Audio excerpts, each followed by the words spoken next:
Hello everyone and welcome back to my channel, and I am here with another video on simply biosensor।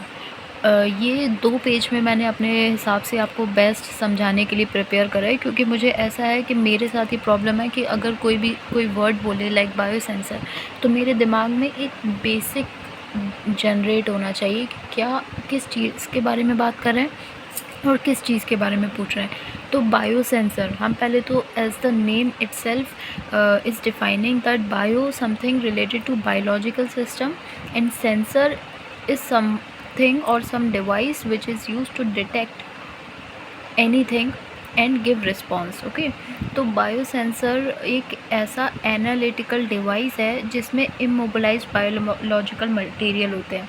देखिए, immobilised biological material क्योंकि अगर वो mobile होंगे तो detection proper नहीं होगा। तो लाइक एंजाइम्स लेते हैं, एंटीबायोटिक्स लेते हैं, प्रोटीन्स लेते हैं। ओके, जो हमारे एनालाइट मतलब जो सब्सटेंस हमको मेजर करना है उसको हम एनालाइट बोलते हैं। तो इससे जब ये इंटरेक्ट करेगा और कोई भी तरीके का फिज़िकल, केमिकल और इलेक्ट्रिकल सिग्नल जनरेट होगा जिसको हम मेजर कर सकें। तो सिंपली आपके दिमाग में बायोसेंसर के नाम पे क्या आना चाहिए कि एक ऐसा एनालिटिकल डिवाइस। एनालिटिकल मीन्स आप इस वर्ड पे इतना फोकस ऐसे करिए कि एनालाइट जिसको आप मेजर करना है, एनालिटिकल डिवाइस है जो कि इमोबिलाइज्ड बायोलॉजिकल मटेरियल से बनता है और जो इंटरेक्ट करता है हमारे एनालाइट से। एनालाइट वो जिसको जिसका कंसंट्रेशन हमको मेजर करना है। जब ये दोनों कोई भी चीज़ आपस में जब इंटरेक्ट करती है तो कोई टाइप का सिग्नल जनरेट होता है। ठीक है, तो उस सिग्नल को हम या तो फिज़िकल, केमिकल और इलेक्ट्रिकल सिग्नल जनरेट होंगे जिसको हम फर्दर मेजर कर सकेंगे। तो biosensor is somewhat that converts your biological response into electrical signal. Okay, working principle is simply based on signal transduction. Component are bioelement, bioreceptor or sensor, transducer, amplifier, processor and display unit, जिसमें आपका result आता है।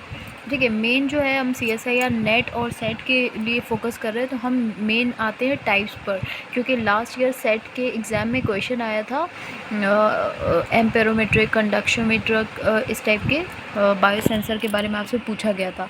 तो simply type होते हैं हमारे electrochemical biosensor, thermometric biosensor, optical and piezo electric biosensor. Okay, electrochemical में हमारे 3 आ जाते हैं, एम्पेरोमेट्रिक, पोटेंशियोमेट्रिक और कंडक्शोमेट्रिक।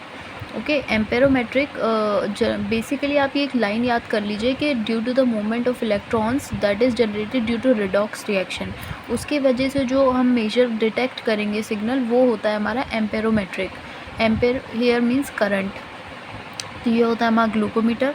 पोटेंशियोमेट्रिक होता है change in concentration of ionic species with the help of ion selective electrodes.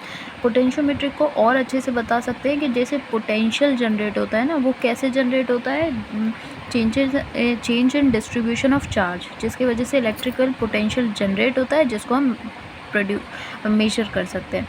ठीक है, और कैलोरीमेट्रिक होता है हमारा ऑप्टिकल में, ऑप्टिकल होता है हमारा लाइट बेस्ड, कैलोरीमेट्रिक होता है हीट बेस्ड। ओके, और पाइजो इलेक्ट्रिक होता है हमारा साउंड वाइब्रेशंस, साउंड की जो वाइब्रेशन होती है ना उसके प्रिंसिपल पे वर्क करता है। तो ये देखिए, मैंने एक तरीके का ये शॉर्ट नोट बनाया है कि हीट आउटपुट कौन देता है, calorimetric, light output optical biosensor, amperometric movement of electron due to redox reaction, calorimetric is heat output, potentiometric is change in distribution of charge causing an electrical potential to be produce, और piezo electric जो होता है effects due to mass of reactant and products. Last time ये piezo electric भी MCQs में था set के, confuse मत होइएगा, ये एक बहुत ही अच्छा चार्ट है, मैं खुद इसको रेफ़र करूँगी इन फ्यूचर ताकि मेरा कन्फ्यूजन क्रिएट ना हो। आई होप दिस वीडियो आपकी हेल्प करे बायोसेंसर को समझने में और बायोसेंसर के टाइप्स आपको समझ में आए हों। Thank you.